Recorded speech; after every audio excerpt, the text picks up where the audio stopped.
Hi guys, good evening and welcome back once again to the EdWord. I'm your host Eddie, and in tonight's video I'll be discussing what I thought of the latest horror film, Ready or Not, which had advanced screenings earlier tonight, but it officially comes out tomorrow. This is that movie you've probably seen the trailers for, where it shows a young woman getting married into a very rich and kind of bizarre looking family, and only discovers that there's something sinister afoot, and that's when all hell breaks loose, as of course it must, to make for an entertaining film, which this film was.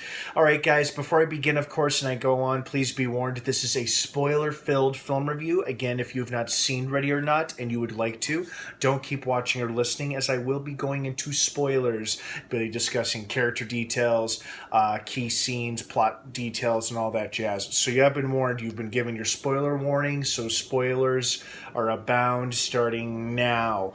This movie was pretty much bonkers. A good funny kind of bonkers, but just flat out bonkers. I mean, the premise was so simple and yet kind of silly at the same time, but it made for effective scary storytelling for the most part. I mean, it had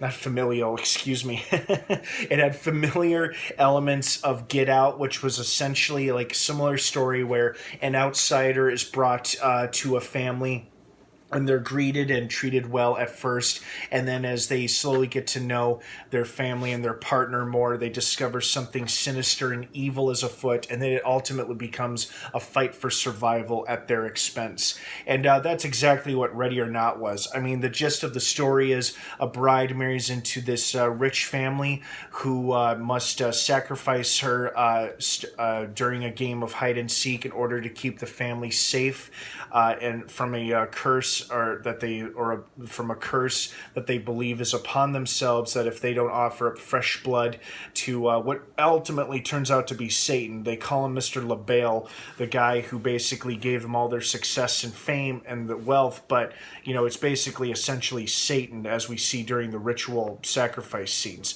But I thought this movie was going to be more cat and mouse, because the trailers make it look like she's hiding and ducking around different corners and rooms of the house, but she actually gets out of the house fairly quickly, and then she doesn't have the cat and mouse game with the family members like I thought she would, because I was kind of hoping for a movie where it's like, she creatively kills all of them like one at a time, and then like ends up in a standoff with like the father or with her groom or something like that. But the kills themselves are actually it had good snippets of humor, dark humor at best, but it's like every time a maid died, it's like the family members felt kind of bad about it, but not really, and they continued their hunt for this poor girl.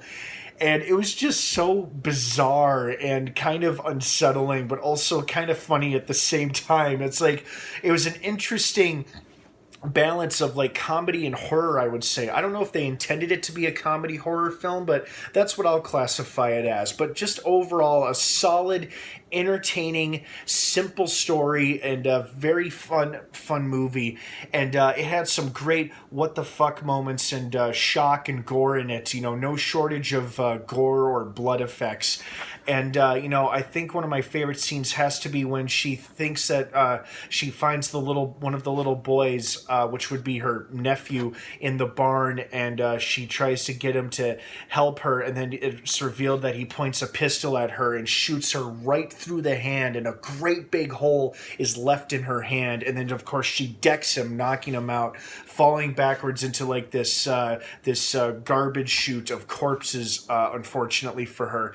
And then there's this awesome moment where she's just climbing back up with one arm and she's losing her grip, and the audience knows what's about to happen because we see like the little nails sticking up through the piece of wood, and she sticks her hand with the huge hole in it right through to like support herself and pull herself up, and the whole theater is just like, oh, we're all kind of cringing and reacting to all of the same shit at the same time.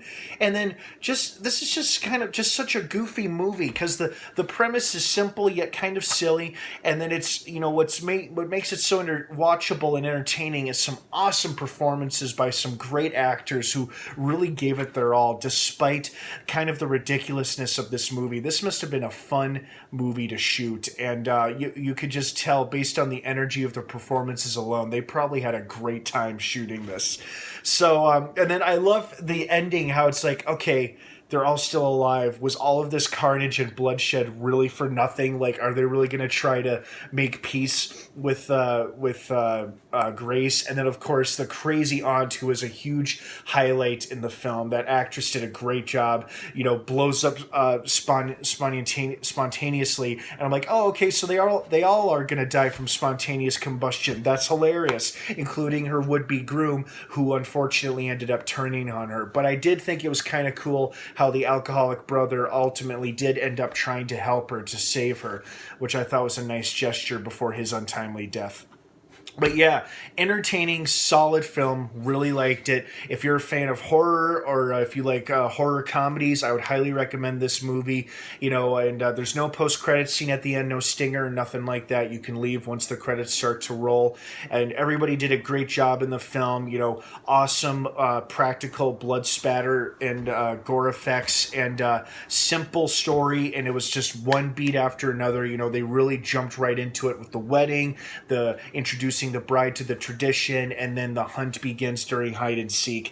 And then it was like family dysfunction at its finest and scariest. All right, guys, thank you so much for watching this film review. I hope you enjoyed the movie as much as I did. Ready or Not is now playing in theaters nationwide. Check your local theaters for show times. Thanks again for watching. Have an awesome rest of your evening. And of course, until next time, may the force be with you.